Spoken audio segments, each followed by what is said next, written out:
کیا مزہ آئے گا. ہم بریانی کھائیں گے، اس کی لذت ہمیں معلوم ہوگی. ہم چکن 65 کھائیں گے، اس کی لذت ہمیں بڑی اچھی لگے گی. ہم پرانس کھائیں گے، فش کھائیں گے. ہم دسترخوان کے ہر چھوٹی بڑی چیز کے چکھانے جہاں کی لذتیں حاصل کریں گے، لیکن قرآن مجید کے ان آیات کی لذت نہیں پائیں گے. قرآن مجید کی صورتوں کی لذتیں نہیں پائیں گے جس میں ہماری زندگی بتائی گئی ہے، ہمارا تذکرے جس کتاب میں موجود ہیں، ہماری نجات کے ذرائع اس کے اندر بیان کیے گئے ہیں، جس میں ہم سب کے لیے بہترین اخروی اور دنیاوی فارمولے پیش کیے گئے ہیں. اس کتاب کو ہم چھوڑ کر کیسے رہ سکتے ہیں؟ نہیں رہ سکتا. ہم بے چین ہو. ایک ماں اپنے بچے کو چھوڑ کر نہیں رہ سکتی، ایک باپ اپنے بچے کو چھوڑ کر نہیں رہ سکتا، ایک شوہر اپنی بیوی کو چھوڑ کر نہیں رہ سکتا، ایک بیوی اپنے شوہر کو چھوڑ کر نہیں رہ سکتی، ایک نانا اپنے نوازے کو چھوڑ کر نہیں رہ سکتا. ان تمام تصورات کے ہم جی رہے ہیں. ایک مزید تصور اپنے ذہن میں بٹھائیے، اے اللہ میں آپ کی کتاب کے بغیر زندہ نہیں رہ سکتا، نہیں رہ سکتا. میری زندگی کی صبح ہو، میری زندگی کی ہر صبح اس کتاب کے پڑھنے سے ہونی انشاءاللہ. یہ کتاب کیا ہے؟ یہ قرآن کے جو معصوم بچے پڑھ رہے ہیں، یہ غریبوں کے پڑھنے ہی کی کتاب ہے، یہ یتیم بچوں کے پڑھنے ہی کی کتاب ہے. یہ مالداروں کے لیے نہیں ہے. بے نیاز بنتا ہے اللہ کی کتاب سے. صرف مال دولت سواری گھر اور یہ اور وہ اور آئی فون اسی میں مطمئن ہے اور اسی میں بہت زیادہ لگا ہوا ہے اور سمجھتا ہے کہ میں اس کے بغیر جی سکتا ہوں، تو بہت بری بات ہے، لعنت کی بات ہے. ہم سب کو یہ کہنا چاہیے اور اقرار کرنا چاہیے کہ مولا میں آپ کی کتاب کے بغیر جی نہیں سکتا. اور اللہ کی کتاب یہ ہدایت ہے، وہ ہدا یہ ہدایت ہے، یہ وہ کتاب ہے جو حق پر مبنی کتاب ہے. نزل علیک الکتاب بالحق، ایک حق کے ساتھ اللہ نے نبی کے قلب مبارک پر اتاری ہے اس کتاب کو. لا یأتیہ الباطل من بین یدیہ ولا من خلفہ، یہ وہ کتاب ہے جس کتاب میں باطل نہ دائیں جانب سے آ سکتا ہے، نہ بائیں جانب سے آ سکتا ہے، نہ سامنے سے آ سکتا ہے، نہ پیچھے سے آ سکتا ہے. ہر جہتوں سے باطل کے داخل ہونے سے بعد یہ قرآن مجید ہے جو قرآن آج مسجدوں میں پڑا ہوا ہے. اور 5 وقت کی نماز کو آنے والا مصلی بھی اس قرآن کو ہاتھ لگانے کے لیے تیار نہیں. کتنی کتابیں ہیں قرآن میں؟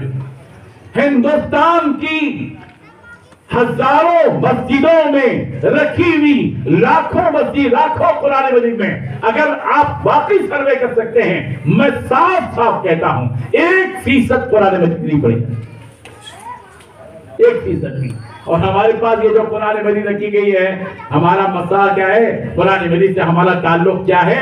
مر جاتا ہے باپ تو قرآن مجید کا ایک سیٹ لے جا کے بس ادھر حق ادا ہو گیا قرآن مجید کا. ایک طرف باپ کا حق ادا ہو گیا، دوسری طرف قرآن کا حق ادا ہو گیا. ماشاءاللہ یہ حق ہے. کوئی ضرورت نہیں ہے مسجدوں میں قرآن مجید رکھنے کی، کوئی ضرورت نہیں ہے. آپ کے قرآن مجید کو خرید کر مسجد میں رکھنے کی ضرورت نہیں ہے، اس لیے کہ جتنی قرآن مجید رکھی ہیں ان میں سے پڑھنے والا نہیں ہے. پڑھنے والے افراد کو تیار کیجیے، خود پڑھیے اس قرآن مجید کو. اللہ تعالیٰ محتاج نہیں ہے آپ کے 200 روپے 300 روپے کے 300 روپے کی قرآن مجید کا سیٹ لے جا کر مسجد کے اندر رکھ دیں. یہ ضرورت نہیں ہے اللہ تعالیٰ. اللہ اس کے محتاج نہیں ہے. اللہ تبارک و تعالیٰ کو تمہارے اس طرح کے عمل کی کوئی ضرورت نہیں ہے. اللہ تعالیٰ تم سے مطالبہ کرتے ہیں کہ اس قرآن مجید کو پڑھو. وَرَتِّلِ الْقُرْآنَ تَرْتِيلًا، قرآن مجید کو ترتیب کے ساتھ پڑھو، تجوید کے ساتھ پڑھو. مولانا لوگوں کے پاس جاؤ، گھٹنے ٹیک کر بولو اور کہو ہم آپ کے سامنے، ہمارا مال اپنی جگہ یقیناً ہے، ہم کروڑ پتی ہیں، ہم مالدار ہیں، ہم لکھ پتی ہیں، لیکن اللہ کی کتاب کی اس دولت سے ہم محروم ہیں. اللہ نے یہ نعمت آپ کو دی ہے، ہم آپ کی قدر کرتے ہیں. مولانا سے جا کر بیٹھ کر کہو ان سے کہ آپ ہم کو پڑھائیے، ہم وقت دیں گے. آپ جہاں بلائیں گے ہم آئیں گے اور جو آپ معاوضہ مانگیں گے ہم دیں گے. کمپیوٹر سیکھنے کے لیے 200 روپے دیتا ہے، سائنس سیکھنے کے لیے 300 روپے دیتا ہے، انگلش سیکھنے کے لیے 500 روپے دیتا ہے، میتھمیٹکس سیکھنے کے لیے 1000 روپے دیتا ہے. اور جب کوئی مولوی کہتا ہے کہ ہم قرآن تم کو پڑھائیں گے اور ماہانہ 500 لیں گے تو مولانا کے اوپر یہ ٹھپا لگا دیتا ہے مولانا کمرشل ہو گئے، مولانا کمرشل ہو گئے. اور تم کوئی مولانا کھانا نہیں کھائیں گے. مولانا کی بیوی صاحب کے منہ میں ایک تالا لگا کر رکھ دیں گے اور گھر کے اندر بھی نہیں رکھیں گے، گھر کے باہر کسی سڑک پر زندگی گزر کریں گے. جو لوگ اس قسم کی سوچ علماء کے بارے میں سوچتے ہیں، گھٹیا قسم کے انسان، کوئی قدر اللہ کے پاس نہیں۔ جن لوگوں کی دل میں اللہ کی کتاب کی قدر نہیں ہے، خدا کی قسم اللہ کی نگاہ میں ان کی بھی کوئی قدر نہیں ہے۔ اس لیے عزم کرو، اس کتاب کو ہم پڑھیں گے انشاءاللہ، قرآن مجید کو پڑھیں گے ہم، اور صرف پڑھنا نہیں ہے، پڑھنا نہیں ہے۔ موبائل میں جب آپ کو کوئی میسج آتا ہے تو کیا کرتے ہیں آپ؟ انگریزی میں آتا ہے تو آپ کو اگر انگریزی نہیں آتی تو بازو والے سے پوچھتے ہیں یہ کیا مطلب ہے اس کا۔ میں بھی پوچھتا ہوں، میرے پاس کوئی میسج انگریزی میں آتا ہے، کیوں پوچھتا ہوں؟ اس لیے کہ اس کا مطلب سمجھنے کی طرف ہوتی ہے، بے چینی ہوتی ہے۔ موبائل کے ایک میسج کے سمجھنے تک ہم کو چین نہیں آتا جو ایک انسان نے بھیجا ہے، ایک کمزور آدمی نے بھیجا ہے، ایک معمولی آدمی نے بھیجا ہے، اور جو میسج اور پیغام آسمانوں کی بلندی سے رب الجلال نے بھیجا ہے، اس میسج کو پڑھنے کی بے چینی ہم کو نہیں ہوتی کہ اس 30 باروں میں کیا لکھا گیا ہے، ان 7 منزلوں میں کیا لکھا گیا ہے، ان 114 سورتوں میں کیا لکھا گیا ہے، ان 30 باروں میں کیا لکھا گیا ہے۔ آج ہم سب یہاں بیٹھے ہوئے ہیں، ہم سب اپنا اپنا جائزہ نہیں، میں خود بھی جائزہ، میں جب اللہ کی کتاب کو پڑھتا ہوں، میں جب پڑھتا ہوں اس کے معنی سمجھتا ہوں، میں اپنے آپ کی جہالت پر شرمندہ ہو کر روتا ہوں۔ مجھے معلوم ہے کہ میں جاہل ہوں، اس کتاب کے سامنے بیٹھ کر میں جاہل ہوں، اس لیے کہ مجھے بہت سی وہ باتیں نہیں معلوم ہے جو اس قرآن مجید کی تفسیر سے متعلق ہے، میں جاہل ہوں۔ ہمیں اپنی جہالت کا احساس پیدا کرنا چاہیے۔ قرآن مجید صرف پڑھتے جاؤ گے، بچپن میں بھی بغیر ترجمے کے پڑھا، اور آج 55 کے ہو گئے بغیر ترجمے کے پڑھو گے، 60 سال کے ہو گئے بغیر ترجمے کے پڑھو گے، اللہ کو کیا جواب دو گے؟ اگر اللہ یہ پوچھیں گے کہ تم نے قرآن مجید میں تدبر کیا تھا، کوئی مطلب سمجھا تھا، افلا یتدبرون القرآن، کیا وہ قرآن مجید میں تدبر نہیں کرتے، تفکر نہیں کرتے، سوچتے نہیں؟ اور آج ایک عجیب قسم کا دھوکہ دیا جا رہا ہے، قرآن مجید کو ہم لوگ نہیں سمجھ سکتے، مولانا لوگ ہی سمجھ سکتے، قرآن مجید کی تفسیر ہم نہیں پڑھ سکتے۔ دھوکہ ہے شیطان کا، دھوکہ ہے شیطان، اس دھوکے کو نکالو اپنی زندگی سے۔ قرآن کیا ہے؟ خود قرآن کہہ رہا ہے وَلَقَدْ يَسَّرْنَا الْقُرْآنَ لِلذِّكْرِ فَهَلْ مِن مُدَّكِرٍ، ہم نے قرآن مجید کو نصیحت حاصل کرنے کے لیے آسان کیا ہے، آسان، بالکل ایزی ہے۔ فَهَلْ مِن مُدَّكِرٍ، ہے کوئی نصیحت حاصل کرنے والا؟ قرآن مجید کو جو مشکل سمجھتا ہے وہ اللہ کو جھٹلا رہا ہے، اللہ کی اس بات کو کہ اللہ نے تو آسان بنا دیا اور ہم اس کو مشکل سمجھے ہوئے ہیں۔ آج اسی مجلس میں قرآن مجید سے متعلق اگر آپ نے پہلے سے یہ طے کیا ہو کہ قرآن مجید کا سمجھنا مشکل ہے، اللہ کے لیے اس کو آسان سمجھ کر اٹھنا پڑے گا، اور اگر آسان نہیں سمجھیں گے تو آپ اللہ کی بات کو جھٹلا کر اٹھیں۔ یہ بات کھلی ہے، یہ ایزی لینے والی بات نہیں ہے، یہ ہنسی کی بات نہیں ہے، یہ معمولی بات نہیں ہے، یہ ہمارے ایمان کی بات ہے۔ ہم میں کا ہر شخص آج اس مجلس میں اٹھنے سے پہلے اس یقین کے ساتھ اٹھے گا کہ مولا جس کتاب کو آپ نے اتارا ہے یہ کتاب آسان سمجھ کر اٹھیے اور آسان ہے سمجھ کر پڑھیے، اللہ تبارک و تعالیٰ اس کے معنی کو آپ کے سینوں میں ڈالیں گے، آسان ہو رہے گی انشاءاللہ۔ پڑھیے اس کو، روزانہ 2 آیتیں پڑھیے انشاءاللہ، اور الحمدللہ ثم الحمدللہ۔ گوزی آج 1320 دن ہو گئے ہیں، روزانہ میرا درس یوٹیوب پر آتا ہے، واٹس ایپ پر آتا ہے، روزانہ ہمارے چاوش میں دے دیے اس کو، یہ روزانہ الحمدللہ 1320 دن ہو گئے ہیں، آج تک ایک دن صرف ایک ناغا ہوا ہے۔ ہمارے مولانا ماس صاحب کا انتقال ہوا تو میں چلا گیا تھا تو ایک دن درس نہیں ہوا، مگر آج تک الحمدللہ سورہ حج شروع ہوا ہے ابھی۔ آپ واٹس ایپ کا نمبر آپ کو دیا جائے گا انشاءاللہ، چٹھیاں دی جاتی ہیں آپ کو، وہ نمبر پر آپ جو ہے میسج کیجئے السلام علیکم، انشاءاللہ آپ کو اس گروپ میں شامل کر لیا جائے گا۔ روزانہ فجر کی نماز کو الحمدللہ میں سینڈ کرتا ہوں پورے گروپ پر الحمدللہ۔ اللہ تعالیٰ مجھے مرنے تک اس خدمت میں لگائے رہے، اللہ کی کتاب سے جڑیے صاحب۔ یہ جو بچے کام کر رہے ہیں ان کا رشتہ قرآن مجید سے جو پیارا رشتہ ہے، اس رشتے کو مضبوط کیجیے۔ اللہ نے ان کو معمولی نہیں بنا، آج ہم موبائل دیکھ رہے ہیں، یہ کون ہے؟ یہ بچے معصوم بچے مدرسے کے روزانہ قرآن مجید پڑھتے ہیں، قرآن مجید اللہ کی کتاب پڑھتے ہیں، کتنے نورانی۔ کم سے کم مہینے میں 1 مرتبہ اس مدرسے کو آئیے، 20 22 25 جتنے بھی بچے ہوں ان کو محبت کی نگاہ سے دیکھ کر